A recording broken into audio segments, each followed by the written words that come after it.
그때에 노아 때에 하나님이 대홍수로 땅에 있는 모든 사람들을 죽일 때에 온 땅이 하나님 앞에 부패하여 포악함이 땅에 가득한지라. The earth also was corrupt before God. 우리말로는 하나님 앞에, 영어로도 before God. 아주 정확한 번역입니다. 그런데 여기에 히브리어의 관용적인 표현이 있습니다. 히브리어로서는 리페네이 엘로힘, 리는 toward라는 뜻이고 파네의 얼굴입니다.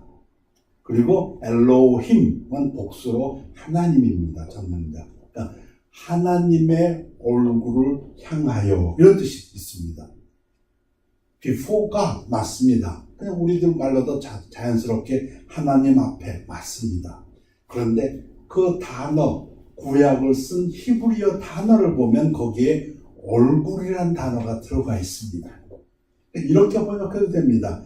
하나님의 얼굴 앞에서 또는 하나님의 얼굴을 향하여 하나님의 면전에서 이 반에 하는 얼굴이란 단어는 히브리어에 한 19번 나옵니다. 성경에서. 근데 하나님의 얼굴을 향하여 할 때 한 16번 정도가 킹제임스에서 쓰였습니다.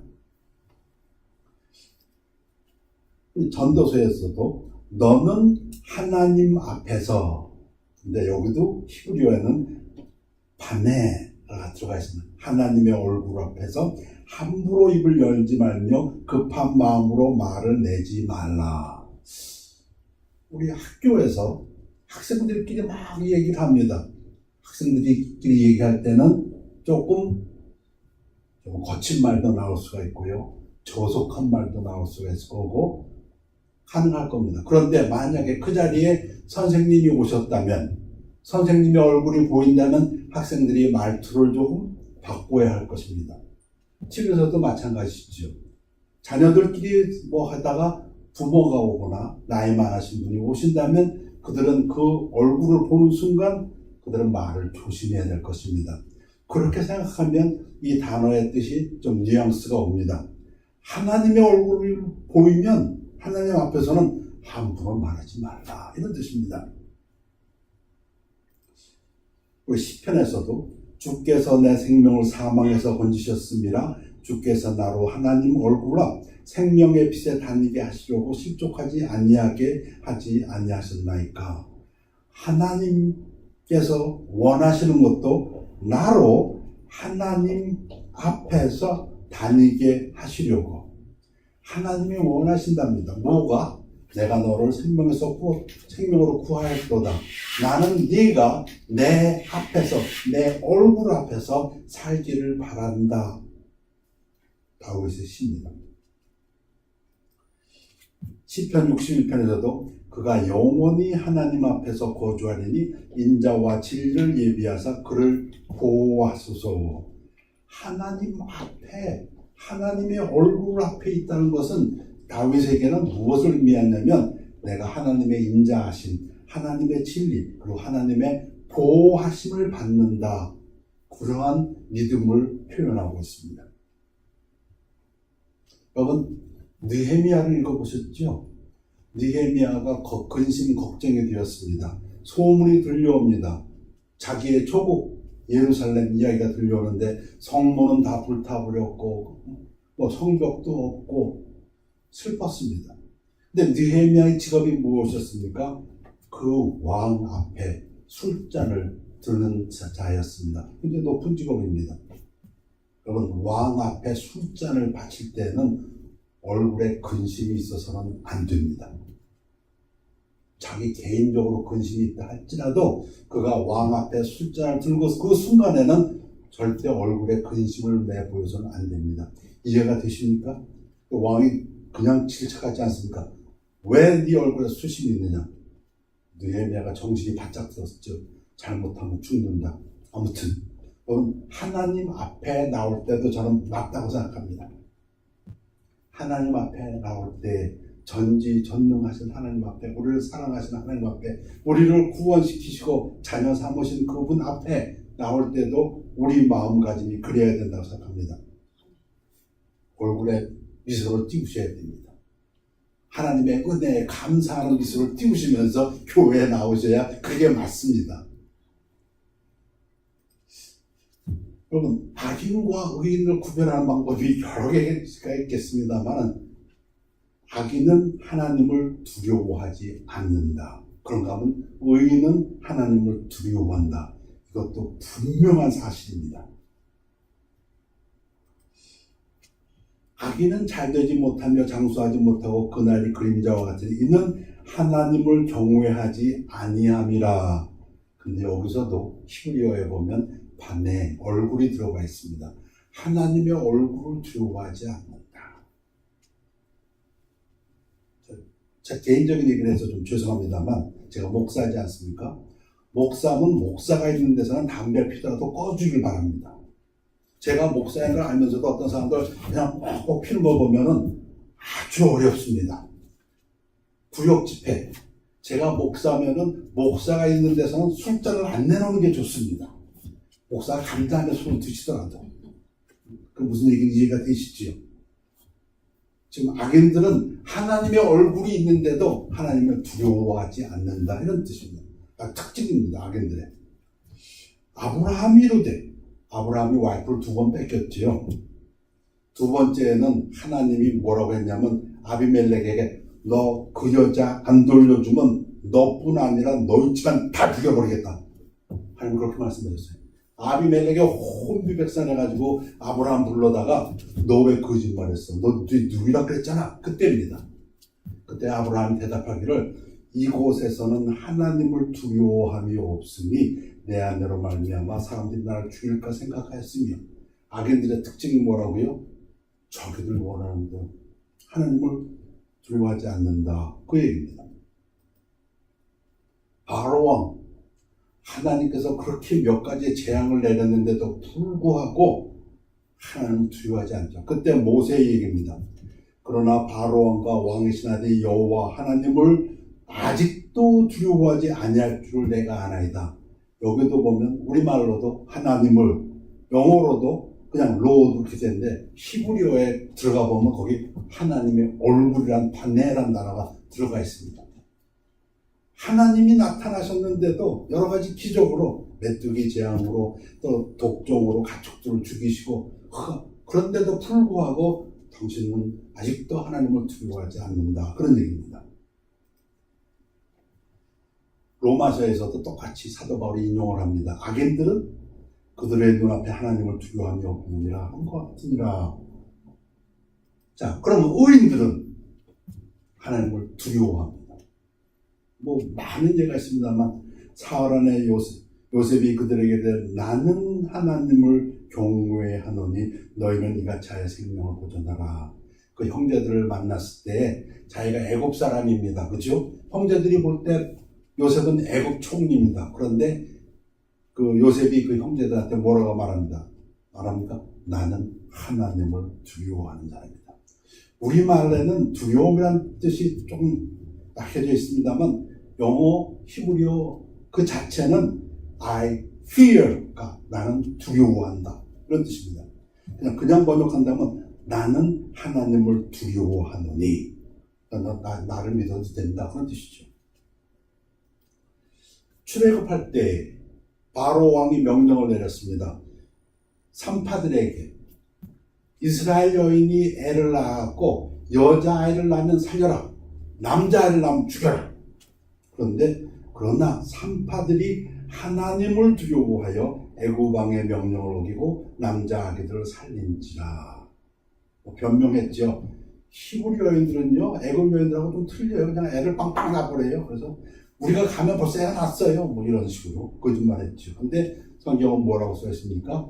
하나님을 두려워하여. 의인들의 특징입니다. 모세가 혼자서 200만을 끌고 가다 보니까 장인어른한테 좀 야단 맞았습니다. 어떻게 네가 혼자 다 할 수 있느냐? 너 못한다. 그러니까 좀 지도자들을 세워라. 누구를요? 천부장, 1000명의 한 사람, 100부장, 100명이 한 사람, 50부장, 50명이 한 사람, 10부장, 10명 중에 한 사람씩 지도자를 세워라. 지도자를 세우는 조건이 무엇입니까? 능력 있는 사람입니다. 너는 온 백성 가운데서 능력 있는 사람들, 곧 하나님을 두려워하며, 하나님을 두려워하는 자가 능력 있는 자의 가장 특징입니다. 진실하며 불의한 이익을 유언한 자를 살펴서 백성 위에 지도자를 삼으라. 우리가 의인 욥이라고 얘기합니다. 욥의 특징 제일 먼저 나온 것이 하나님을 경외하며 하나님을 두려워하며 이런 뜻입니다. 전도서에서 결론으로 말할 때도 일의 결국을 다 들었으니 하나님을 경외하고 하나님을 두려워하고 그의 명령들을 지킬지어다 이것이 모든 사람의 본분이니라. 신약도 다르지 않습니다. 여러분 유대인 사마리아인 빼놓고 이방인 이스라엘 사람으로서 로마 사람으로서 구원받은 이방인의 첫 번째 구원받은 사람은 고넬료입니다. 그리고 고넬료에 대해서 하나님께서 성경에 기록할 때 뭐라고 했습니까? 그가 경건하여 온 집안과 더불어 하나님을 두려워하며, 우리말은 조금 팬시합니다. 경외하며. 그 뜻은 두려워하며 백성을 많이 구제하고 하나님께 항상 기도하더니. 베드로도 얘기합니다. 믿는 자들에게 무사람을 공경하며 형제를 사랑하며 하나님을 두려워하며 왕을 존대하라. 오늘 사도 바울의 말씀 중에 디모데전서 4장 8절에 보면 망령되고 허탄한 신앙을 버리고 경건에 이르도록 내 자신을 연단하라. 이 연단하라는 그 단어가 exercise, 훈련하라. 더 정확하게 번역하면 훈련하라 이런 뜻입니다. 마치 운동선수들이 훈련하는 것처럼 훈련해라. 연습해라. 뭐를요? 경건을 연습해라. 이 이야기입니다. 육체의 연단은 약간의 유익상, 육체적 여러분 피트니스 가서 훈련하는 것, 연습하는 것, 운동하는 것 약간 도움이 있으나 경건은 범사에 유익하니 금생과 내생의 약속이 있느니라. 경건하기 위해서 연습하는 것, 경건하기 위해서 마치 운동 훈련하듯이 훈련하는 것은 모든 일에 유익하고 금생, 지금의 삶과 다음의 삶에도 약속이 있느니라. 미쁘다 이 말이여 모든 사람들이 받을만 하도다. 그래서 오늘은 말씀이 하나님 앞에서 사는 연습을 합시다. 주제입니다.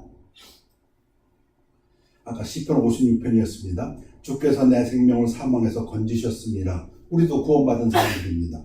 죽음에서 생명의 길로 들어선 사람들입니다.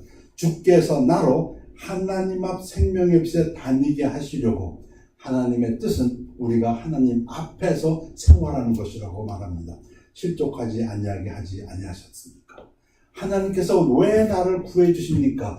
왜 하나님이 나를 갖다가 이 땅에서 인도하십니까? 나로 하여금 하나님 얼굴 앞에서 살도록. 그래서 오늘 제가 이렇게 말씀을 정리해 보았습니다. 하나님의 얼굴 앞에서 생활하는 연습을 합시다. 훈련을 합시다.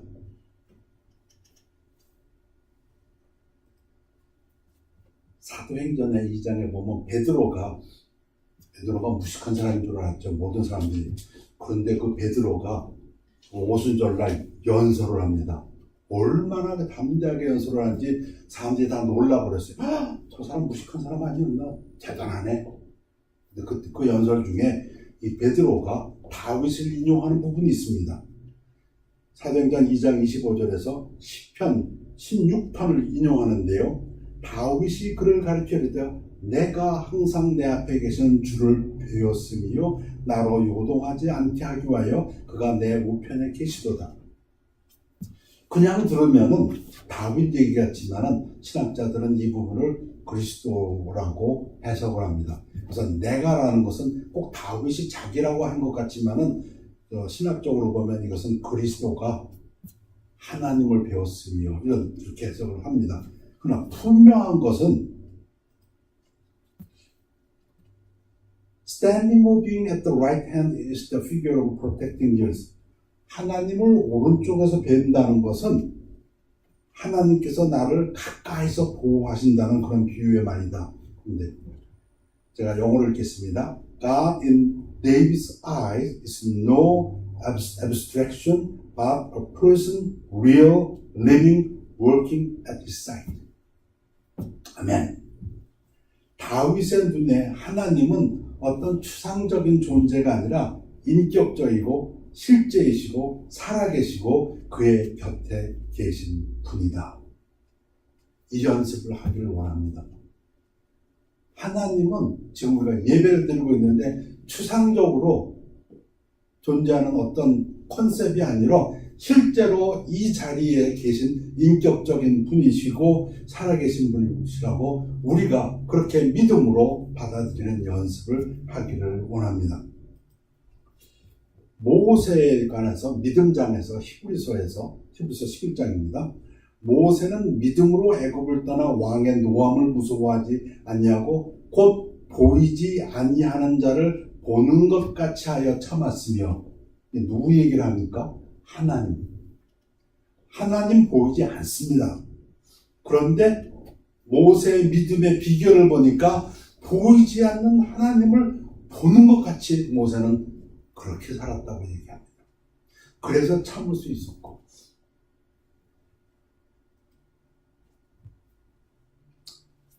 in Colossians 1:15, Paul speaks of God as invisible, although he recognized that he has shown his image in Christ. 골로새서 1장 15절에 보면 하나님은 볼 수 없다 하게 되어 있지만은 그리스도를 통해서 하나님의 형상을 볼 수 있다. 자, 중요한 부분은 이 부분입니다. There is undoubtedly a paradox in the seeing of the unseeable, but this is the very essence of faith. 아멘. 볼 수 없는 것을 본다는 것은 분명히 모순이지만 바로 이것이 믿음의 핵심입니다. 모세의 믿음의 핵심이었던 그것이 2019년 우리들의 믿음의 핵심이 되기를 위하여 증거합니다. 골로새서 1장 15절이 무엇입니까? 예수 그리스도는 보이지 않냐는 하나님의 형상이시요 모든 피조물보다 먼저 나신 이시니. 그러고 보면 하나님 우리가 볼 수 없습니다. 그러나 예수 그리스도를 통해서 우리가 하나님의 이미지를 보았다고 사도 바울은 이야기합니다. 아멘. 마태복음 6장에 보면은 하나님에 대해서 이야기할 때 너는 기도할 때 내 골방에 들어가 문을 닫고 은밀한 중에 계신 내 아버지께 기도하라. 은밀한 중에 보시는 내 아버지께서 갚으시리라. 영어로는 Thy Father who is in secret, 비밀스러운 장소. 여러분, 하나님 안 보입니다. 근데 그 하나님을 만나는 장소는 비밀스러운 장소입니다. 그 비밀스러운 장소가 우리들의 삶 속에서 있기를 원하여 증거합니다. 시편 91편에 보면 지존자의 은밀한 곳에 거주하며 전능자의 그늘 아래에 사는 자요. 무슨 얘기입니까? In the secret place of the Most High. 하나님의 비밀스러운 곳에 사는 자여, 당신은 하나님의 능력 아래 있도다. 그런 뜻입니다. 우리의 삶 속에서 하나님의 능력 아래 있다면 시편 91편을 이렇게 얘기합니다. 나는 여호와를 향하여 말하기를 그는 나의 피난처요 나의 요새여 내가 우려하는 하나님이라 하니니. 하나님이 우리의 피난처 요새가 될 뿐 아니라 이는 그가 너를 내 사냥꾼의 올무에서와 심한 전염병에서 건질 것임이라. 모든 삶의 올무와 전염병에서 건져주시는 삶이요 그가 너를 그의 깃으로 덮으시니 네가 그의 날개 아래 피하리로다. 그의 진실함은 방패와 손방패가 되시나니. 하나님이 우리의 보호막이 되시려니 너는 밤에 찾아오는 공포와 낮에 날아드는 화살과 어두울 때 퍼지는 전염병과 밝을 때 닥치는 재앙을 두려워하지 아니하리로다. 어떤 사람이요? 하나님의 능력 아래 있는 자. 그 사람은 어떤 사람이라고요? 하나님의 그 얼굴 앞에서 행하는 자. 하나님의 그 함께 하시는 비밀스러운 장소가 있는 자. 천명이 내 왼쪽에서 만명이 내 오른쪽에서 엎드려지나 이 재앙이 내게 가까이 하지 못하리로다. 여러분, 신약성경도 마찬가지입니다. 신약성경에서도 하나님의 얼굴 앞에서 사는 사람은 하나님과의 만남의 은밀한 장소가 있는 사람이고 그는 하나님의 보호하심을 받는 사람입니다. 그런즉 이에 대해 우리가 무슨 말하리요? 만일 하나님이 우리를 위하시면 누가 우리를 대적하리요? 여러분이 어려운 상황이 있다고 하고 누가 여러분을 괴롭히고 여러분에게 어떤 올무를 놓으려 하고 전염병이 퍼지고 하는데 여러분이 하나님의 얼굴 앞에 있다는 믿음을 가지고 있다면 하나님은 그 모든 것에서 여러분의 보호막이 되시고 방패가 되실 거라는 그런 말씀입니다. 그런가 하면 이어서 로마서에서 자기 아들을 아끼지 아니하시고 우리 모든 사람을 위하여 내주신 네가 어찌 그 아들과 함께 모든 것을 우리에게 주시지 아니하겠느냐. 보호하여 주실 뿐 아니라 그분이 우리의 모든 필요를 채워주실 것이다. 공급해 주실 것이다. 언제요? 여러분의 믿음이 하나님이 지금 그 얼굴을 내게 비치고 계신다 할 때에 여러분이 하나님의 얼굴과 맞닥뜨리는 비밀스러운 그러한 곳에 있을 때에 그 정말 신비스러운 장소입니다. 10편 16절에 주께서 생명의 길을 내게 보이시니 주 옆에는 충만한 기쁨이 있고 주의 오른쪽에는 영원한 즐거움이 있나이다. 하나님의 얼굴을 내가 느끼고 있을 때, 믿음으로 바라보고 있을 때, 하나님과 비밀스러운 장소에서 내가 하나님과 대화하고 있을 때에 하나님께서는 우리에게 즐거움을 주신다. 이런 말씀입니다. 그의 거룩한 이름을 자라라. 여호와를 구하는 자. 여호와를 구한다는 것은 영어로는 seek입니다. seek인데 seek는 조금 더 정확하게 설명하면 하나님의 얼굴을 구하는 자 이런 뜻입니다. 하나님의 얼굴을 바라보는 자 이런 뜻입니다. 그런 자들은 하나님께서 마음에 즐거움을 주신다 그런 뜻입니다. 그래서 오늘 제가 말씀을 저 스스로 한번 요약해 봤습니다. 하나님의 얼굴 밤에 구약에서 히브리어에서 밤에 앞에서 사는 삶, 그냥 우리말로는 하나님 앞에서, 영어로도 before God이지만 조금 구체적으로 어떠한 상황이 있어도 하나님의 얼굴을 내가 느낄 수 있다면, 믿음의 눈으로 바라볼 수 있다면, 그리고 그분과 내가 비밀한 장소에서 대화할 수 있다면 하나님이 보호해 주실 것이며 하나님이 공급해 주실 것이며 하나님이 기쁨으로 우리의 삶을 인도하실 거라고 믿습니다. 오늘 처음에 읽은 본문이 민수기 6장 24절에서 26절이었습니다. 구약에서 축도의 가장 대명사적인 부분입니다. 하나님께서 모세에게 명령하셨습니다. 너는 제사장 아론에게 가서 이렇게 이스라엘 백성을 축복하라 하고 하나님이 모세에게 가르쳐준 그러한 축도입니다. 그러니까 축도 중에서 최고의 축도죠. 그 부분을 한번 다시 보시기 바랍니다. 하나님의 얼굴이 나옵니다. 하나님의 얼굴이 비치는 곳에 복이 있습니다. 은혜가 있습니다. 여호와는 내게 복을 주시고 너를 지키시기를 원하며 여호와는 그 얼굴 반해를 내게 비추사 은혜 베푸시기를 원하며 하나님의 얼굴이 비치는 그것을 은혜입니다. 여러분들이 교회에 나와서 하나님의 얼굴을 바라볼 수 있다면 여러분들은 은혜 충만히 받고 가시는 여러분들입니다. 여호와는 그 얼굴 반해를 내게로 향하여 드사 평강 주시기를 원합니다. 하나님의 얼굴을 우리를 향하신다면 그게 우리에게 평안입니다. 하나님의 얼굴 앞에서 사는 삶을 훈련하십시다. 2019년 연습하십시다. 어떤 상황이 있을 때 나와 그 일만 있다고 생각하지 말고 나와 그 사람만 있다고 생각하지 말고 나와 그 현실이 있다고 생각하지 말고 그 자리에 하나님의 얼굴이 있다면 여러분은 어떻게 반응하시겠습니까? 달라질 것입니다. 어떠한 상황에서도 여러분들이 훈련을 하고 연습을 해서 보이지 않는 하나님입니다. 오직 믿음으로만 하나님의 비밀스러운 장소에 들어갈 수 있을 것입니다. 그러나 하나님의 얼굴을 여러분들이 느낄 수 있고 믿음으로 바라볼 수 있다면 그것은 은혜요 평강입니다.